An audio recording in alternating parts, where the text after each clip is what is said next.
안녕하세요, 이정범입니다. 오늘은 좀 쉬운 얘기를 하려고 그러는데요. 저희 안경사들한테는 쉽지만은 일반인한테는 좀 도움이 될지도 모르겠습니다. 며칠 전에 제가 운영하는 안경원으로 손님이 오셨어요.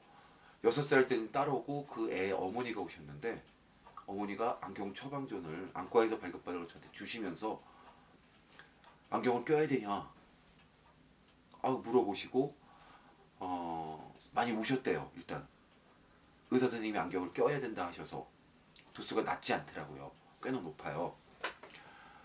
그래서 이 처방전에 써져 있는 것까지 제가 좀 설명을 해드리고 했더니 이분이 안과 선생님한테 들으셨을 텐데, 근시가 무엇이냐, 난시가 무엇이냐, 원시가 무엇이냐, 안경은 계속 끼다 보면 눈이 좋아질 가능성이 있는 것이냐, 그리고 또 뭘 물어보셨더라. 시력 검사는 어느 정도 만에 해야 되느냐, 여러 가지 물으셨습니다. 그래서 그분한테 저는 그거를 일반인한테 그런 걸 알려드리는 게 안경사로서의 임무 중에 하나라고 생각해서 그림을 그려서 좀 열심히 설명을 드렸습니다. 그리고서 그 다음에 이거를 유튜브로 영상을 만들어서 올려놓으면은 정말 많은 분한테 큰 도움이 될 수 있겠구나 생각을 했어요. 그래서 오늘 그 얘기를 하려고 합니다. 적어볼까요?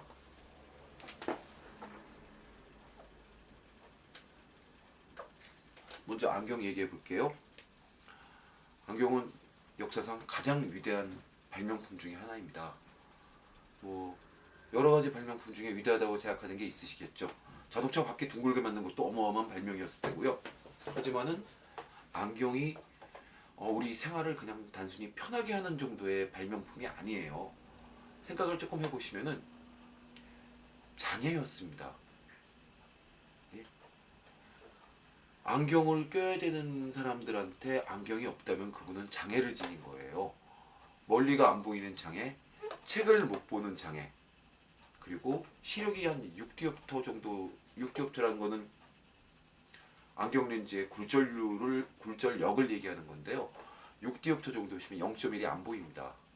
0.1에 2배 정도 큰 글씨도 안 보입니다.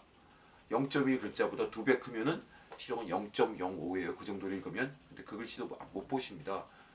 그런 분들 조선시대에 안경 없을 때 태어났다면 장님 소리 들으셨을 겁니다.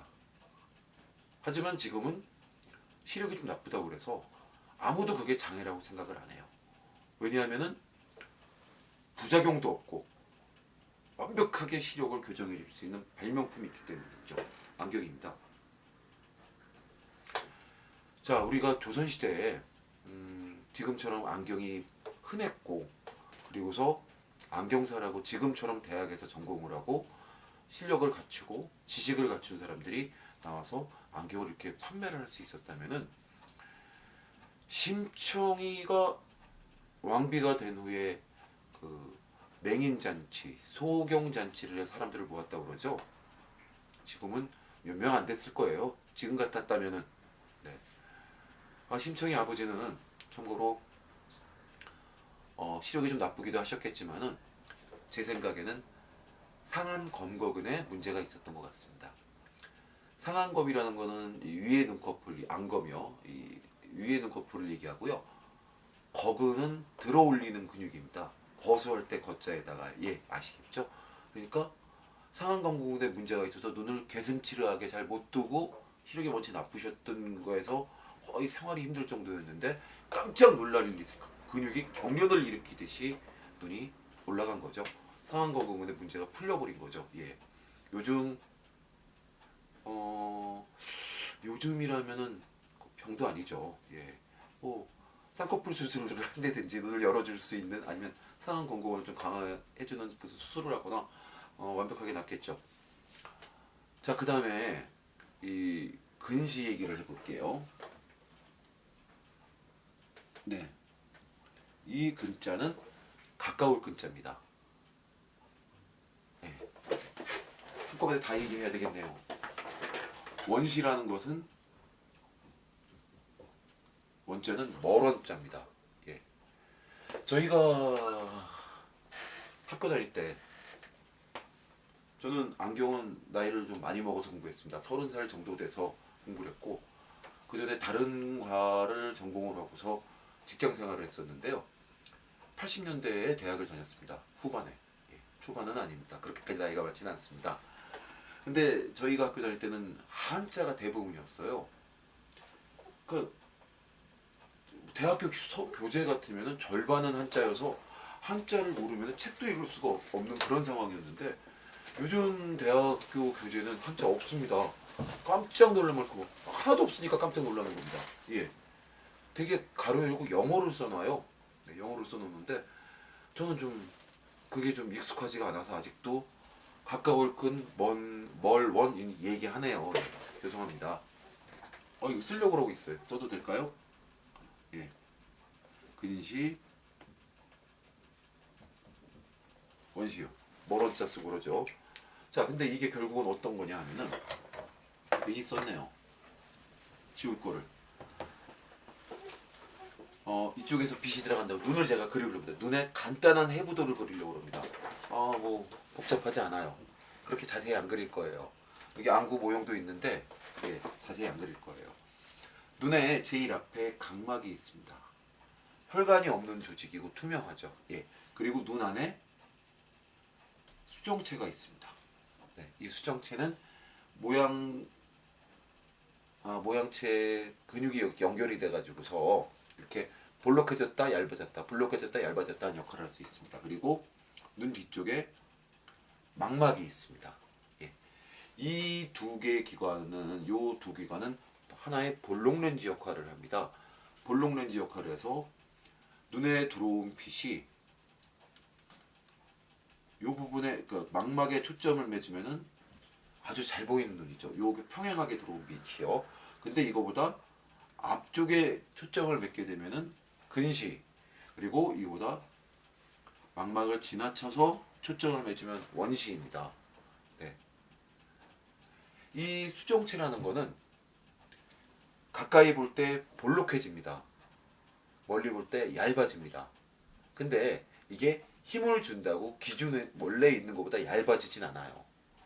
근데 힘을 주면은 두꺼워지기 많이 두꺼워질 수 있습니다.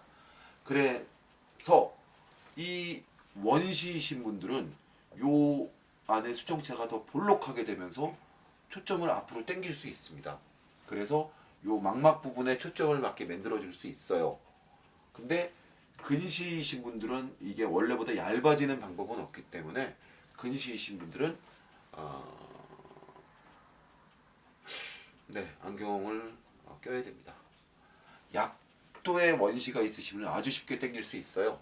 근데 이분들도 잘 보이기 위해서 계속 눈에 이 수정체에 조정을 해주고 힘을 주고 있어야 되기 때문에 안정 피로라고 해서 눈의 피로도가 상당히 심한 편입니다. 그래서 눈의 피로라는 게 사람이 딱 측정을 해서 너는 이만큼 필요하니까 안경을 껴야 된다. 너는 요것밖에 피로가 안 하니까 안경을 안 껴도 되겠다. 이렇게 하는 게 아니라서 본인이 많이 필요하다 라고 느끼고 하는 분들은 안경을 껴서 해소할 수 있는 경우가 많습니다. 혹시 눈이 많이 피곤하신 분들은 가까운 안경원에 가서 내가 눈이 많이 피곤한데 시력 검사를 한번 해봐도 되겠냐, 혹은 안과에 가서 셔도 물론 되고요. 그렇게 한번 시력 검사 받으시는 게 좋습니다. 자, 이게 근시와 원시입니다. 제가 아까 요 밑에 한자를 썼는데요. 가까울 근자에 쓰는 근시는 가까이가 잘 보이는 눈입니다. 그래서 되게 안경을 쓰는 많은 분들이 근시라고 생각을 한다면은 그분들은 안경을 벗으면은 가까이는 잘 보입니다. 어느 정도까지 잘 보이냐가 눈의 초점거리랑 관계가 있는데요. 그 얘기는 좀 어렵습니다. 이거는 안경사들하고 나중에 얘기를 하겠습니다. 이거는 가까이가 잘 보이는 눈이고 원시는 멀리가 잘 보이는 눈이에요. 아까 제가 그림으로 망막보다 초점이 뒤에 가서 맺히면 원시, 앞에 가서 맺히면 근시다 얘기를 했는데, 결국은 볼록렌즈 역할을 하는 각막과 수정체, 스크린의 역할을 하는 망막, 이게 앞쪽에 초점을 맺으면은 여기서 초점을 맺는 거 이렇게 계속 나가서 이렇게 번지거든요. 그래서 조그만 점으로 보이게 이렇게 크게 보여요. 무슨 얘기냐면 흐립니다. 상당히 흐려 보여요. 예. 자, 이렇게 되는데 이 분들은 어떻게 하면 되겠습니까? 근시인신 분들은 여기다가 눈앞에 오목 렌즈를 껴서 초점을 요렇게 뒤로 망막에 맺힐 때까지 밀어줍니다. 이게 근시입니다. 근시를 교정하는 안경 얘기고요. 이런 경우에 우리가 안경사가 해드릴 수 있는 거는 망막에 초점을 맺히게 해드리는 거예요. 망막에 초점이 맺히게. 그러니까 어떤 분은 안경을 꼈는데 1.0을 잘 못 읽으시고 어떤 분은 1.2, 1.5, 2.0까지도 안경을 꼈더니 잘 보인다 이럴 수 있는데 이 경우는 이거보다 우리가 안경 렌즈 도수를 높이면은 이 뒤로 오히려 초점이 지나갑니다. 여기 망막에 맺혀 이렇게 뒤로 지나가게 돼요. 그러면 또 안 보입니다. 이게 무슨 얘기냐면은 1.2를 보이게 해주세요, 1.5를 보이게 해주세요가 의미가 없습니다. 안경사가 해드리는 거는 망막에 상에 맺히도록 해드리는 거고, 실제로 똑같은 안경 도수로 해도 잘 읽으시는 분이 있고 못 읽으시는 분이 있는 게, 그거는 망막에는 시세포의 숫자에 달려 있습니다. 되게 시세포가 한 1억 2천만 개 정도 얘기하는데 한 1억 3천만 개, 4천만 개 있으신 분들은 더 작은 글씨도 읽을 수 있고, 예, 뭐 한 1억 개 정도밖에 없는 분들은 0.6, 0. 아무리 도수를 높여도 그거 이상 올라가지 않는 경우도 있습니다. 뭐 그거 말고도 눈에서 이 초점이 맺힌 곳에서 이렇게 뇌로 가는 시신경로가 퇴화를 해서 시력이 안 나오는 경우도 있습니다. 원시인 경우는 또 어떻겠습니까? 원시도 뭐 이미 짐작하시겠지만은 원시는 아까 각막과 수정체가 볼록 렌즈 역할을 하고 여기에 망막이 스크린 역할을 하는데, 평행하게 들어온 빛이, 눈으로 들어온 빛이 뒤로 초점을 맺으면 이게 원시입니다 라고 했는데, 이 경우는 볼록 렌즈를 써서 여기 맺힌 초점을 이만큼 당겨줘야죠. 네. 이게 원시입니다. 원시의 안경을 교정하는 요령이고요. 자, 그 다음 난시 얘기를 조금 하겠습니다. 난시 얘기를 좀 하겠습니다. 난시요. 아유, 난시는 어지러울 난자를 씁니다. 어지러울 난자를 쓰니까 좀 어렵다는 얘기겠죠, 뭐. 근데 별로 어렵진 않습니다. 눈이 위아래로 휘어 있는 것과 양 옆으로 휘어 있는 정도의 곡률이 틀린 경우예요. 곡률이 틀린 거예요. 그러니까 아주 동그란 축구공 같은 경우가 아니고 약간 한쪽은 조금 평평한, 심하면 럭비공, 그러면 귤, 이 정도 생각하시면 되겠네요. 자, 그런데 이 여기에 또 스크린이 이렇게 있겠죠. 망막이 있겠죠. 근데 위아래로 들어온 빛은 요 앞에 이렇게 초점을 맺어요. 요 부분에 초점을 맺는데, 양 옆으로 들어온 빛은 이거보다 지나가서 초점을 맺어요. 이러면 어떻게 되겠습니까? 우리는 요 부분은 요 옆으로 들어온 빛은 여기에서 요만큼 뒤로 가는 도수의 안경 렌즈를 이 부분에다가 걸어줘요. 옆으로 걸어주고요. 위아래로는 이거보다 더 이만큼 가는 더 높은 도수의 안경 렌즈를 걸어줍니다.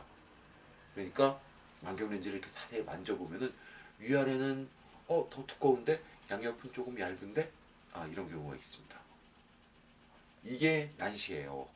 근데 난시는 또요, 대부분 사람들이 이렇게 위아래는 위아래가 좀 더 볼록하고 옆에는 좀 더 평평하답니다. 그래서 대부분의 우리가 사람들이 0.50, 이거 좀 어렵나요? 0.50 디옵트의 난시가 180축으로는 되게 있다라고 그러고, 이 정도의 난시를 생리적 난시라고 그럽니다. 생리적 난시라고, 거의 누구든지 있는 난시, 그리고 안경으로 교정 안 해도 문제 없다 그래요. 근데 이거 조금 더 어려운 얘기인데, 이게 180이 아니고 90 이런 식으로 방향이 가면은 해주는 게 좋습니다. 눈에 피로도도 있고요, 충혈도 심하고 심하게 느끼시는 눈물도 잘 흘리십니다. 자, 그래서 난시 얘기까지 했습니다. 근시, 원시, 난시 얘기를 했습니다. 그 다음에 안경의 도수가 높아지는 이유를 아주 쉽게 한번 얘기를 해볼게요. 아까 얘기했습니다. 각막과 수정체가 볼록 렌즈 역할을 하고, 이 뒤에 망막이 스크린 역할을 합니다. 근데 근시라는 게 요 앞쪽에 초점을 맺어서 오목 렌즈를 밀어준다고 그랬어요. 눈의 요 뒤에 앞에 각막에서부터 제일 뒤에 망막까지의 거리는 성인이 24mm 정도 얘기합니다. 24mm를 얘기합니다. 예. 근데 이게 얘가 아까 그 어머니가 속삭이하셨던 그 여학생의 여자 어린이의 경우처럼 6살이에요. 6살이라고 하자고요. 이분이 6살인데 이때는 24mm가 아니겠죠. 훨씬 작죠. 손도 어른보다 작고 발도 어른보다 작고 위도 어른보다 작고 눈은 어른만 하겠습니까? 작죠. 예. 이 어린이는 이번에 안경을 했습니다. 오목렌즈에 안경을 했어요. 그러니까 근시인 경우죠. 여기에 초점을 맺는 걸 도수를 넣어서 이 뒤에 망막까지 초점이 맺히게 이 초점이 맺힌 걸 뒤로 밀어줘서 거기에 필요한 근시 도수를 교정하기 위한 오목렌즈를 꼈습니다. 근데 얘가 한 달 지났더니 키도 크고 몸도 크고 손도 크고 발도 크고 아니 발이 크면 신발 바꿔서 더 큰 거로 사주셔야죠. 네. 근데 눈도 점점점 커져서 이만해지고 이만해지고 이만해지고 이만해졌습니다. 자 그랬는데 안경은 여기에 초점을 맺혀서 안경을 안 바꿔줬어요. 그러면은 이만큼의 도수가 모자랄 테고 나중에는 이만큼 그 다음에 이만큼 그 다음에 이만큼이 모자라겠죠. 안경을 더 높은 도수를 계속 해줘야 됩니다. 그래서 근시는 진행한다는 표현을 써서 얘기를 합니다. 근시는 대부분의 경우에 도수가 더 높아집니다. 안경사 선생님들이나 안과 선생님들이 자주 6개월에 한 번은 시력 검사를 해야 된다 얘기를 한다 하는데요. 되게 6개월에 2단계 정도 시력이 떨어집니다. 안경 렌즈 도수를 2단계 정도 올려줘야 되는 경우가 있고 그 정도면은 안경을 새로 해주는 게 맞다 그래서 안경 테는 애가 문제가 없으면 그대로 써도 되겠죠. 안경 렌즈는 성장 과정에 따라서 바꿔주시는 게 좋습니다. 특히 어린이들은 잠깐만 이렇게 좀 방심해도 약시라고 그래서 눈에서 내려가는 시신경로가 퇴화를 하는 경우가 있습니다. 그러면 안경을 껴도 시력이 1.0까지 못 나와요. 그래서 더 좀 자주 해줍니다. 특히 처음 안경을 할 때 저희도 그렇고 안과 선생님도 그렇고 도수를 완전 교정을 잘 안 해줍니다. 조금 약하게 어지러울까봐 그런 경우는 안과에서 되게 그러죠. 3개월 있다 다시 보자 그런 경우가 많습니다. 그 얘기는 원래 껴야 될 도수보다 약한 도수로 해줬기 때문에 6개월 뒤가 아니라 3개월 뒤에 보자. 한 달, 뭐 2달 있다 보자 이런 식으로 선생님 거기에 대한 계산을 해서 하시는 말씀이고요. 잊지 말고 안과 가셔야 됩니다. 애들은 본인이 눈이 안 보여요라는 거 잘 모릅니다. 한꺼번에 자고려 했더니 눈이 안 보이는 게 아니고 조금씩 조금씩 성장에 따라 안 좋아지기 때문에 잘 모릅니다. 부모님이 신경 써 주셔야 됩니다. 자, 그래서 우리는 6개월에 한 번은 안경알을 바꿔야 된다. 6개월에 한 번은 시력 검사를 해야 된다. 성장기에 그렇습니다. 어른들은 1년에 한 번이면 되죠. 예. 다만 있는 게 환경에 따라서 햇빛 아래서 많이 근무를 하시는 우편 배달부 선생님들 같은 경우는 렌즈가 택배 기사분들이나요 렌즈에 이렇게 그 황화 현상이라고 해서 노랗게 변합니다. 당연하죠. 아니 햇빛 아래 가면은 피부도 타는데 안경 렌즈가 버티겠어요? 황화 현상이나 여러 가지 이유로 해서 투과율이 점점 떨어집니다. 그래서 새로 안경을 이렇게 하셔서 똑같은 도수로 바꿔드렸는데도 투과율이 좋은 새 안경 렌즈를 끼면은 어휴 너무 잘 보여 도수가 많이 나빠졌나요? 막 이런 얘기를 하세요. 아닙니다. 투과율이 떨어진 렌즈는 늦지 않게 교체를 해주셔야 됩니다. 그게 되게 한 1년 정도 아니겠냐 짐작을 합니다. 근데 그것도 환경에 따라 다르겠죠. 실내에서 그냥 햇빛 안 쬐고 이렇게 사시는 분들은 조금 오래 가겠죠. 네. 그러고 보면 자외선이 참 안 좋아요. 렌즈도 상하게 하네요. 안경 렌즈도. 자, 근시, 원시, 난시 그리고 안경에 대한 얘기를 해봤습니다. 네, 이 정도면 되지 않을까요? 더 필요한 거 있으세요? 댓글 주시면 거의 얘기하겠습니다. 참고로 원시는 아까 근시 그렸던 것처럼 원시는 시력이 좋아지는 경우가 있습니다. 볼록 렌즈 역할을 하는 각막과 수정체, 스크린 역할하는 예, 망막 다시 그립니다. 그래서 요거보다 초점을 뒤에 가서 비치면은 원시인데 6개월 지나고 눈이 계속 자라죠. 어느 순간에 정시가 되는 경우가 있습니다. 대개 태어날 때는 워낙에 눈이 작아서 그렇지만 그리고 눈 뒤에 이 초점이 맺히는 이거를 시신경 부분이 제대로 완전히 만들어지지 않아요. 어느 정도 지나고 만들어집니다. 빛이 들어가기 시작하면서. 그래서 그래서 어렸을 때는 아주 아기들은 거의 안 보일 것이다라고 생각을 합니다. 근데 엄마 보고 웃었어, 아빠 보고 웃었어 이런 거는 목소리에 반응을 하고 냄새에 반응을 하고 그리고 어머니 아버지의 사랑이 애기한테 가서 닿은 거겠죠. 자, 이 정도 얘기하겠습니다. 혹시 필요한 거 있으면 연락 주십시오. 감사합니다.